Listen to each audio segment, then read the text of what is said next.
দুর্ঘটনার কবলে পড়া গাড়ি থেকে উদ্ধার 120 কেজি গাঁজা। শনিবার রাত 2টো নাগাদ নদিয়া জেলার হরিণঘাটার বিলহি 12 নম্বর জাতীয় সড়কে মালবাহী একটি 6 চাকা গাড়ির সঙ্গে একটি ফুল পাঞ্জাব লরির মুখোমুখি সংঘর্ষ হয়।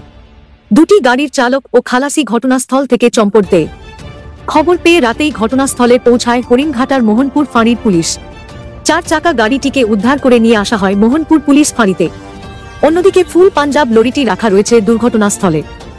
পুলিশ সূত্রে জানা যায়, গোপন সূত্রে খবর পায় মোহনপুর ফাঁড়ির পুলিশ দুর্ঘটনার কবলে পড়া আটক হওয়া 6 চাকা গাড়িটি কুচবিহার থেকে বারাসাতের দিকে গাঁজা পাচার করছিল। ফলে ফাঁড়িতে আনা 6 চাকা গাড়িটি রবিবার সন্ধ্যায় তল্লাশি করে। তল্লাশি করা মাত্রই গাড়িটি থেকে উদ্ধার হয় 120 কেজি গাঁজা। এই গাঁজা উদ্ধার হওয়ার পরেই জোর কদমের তদন্ত নেমেছে মোহনপুর ফাঁড়ি পুলিশ।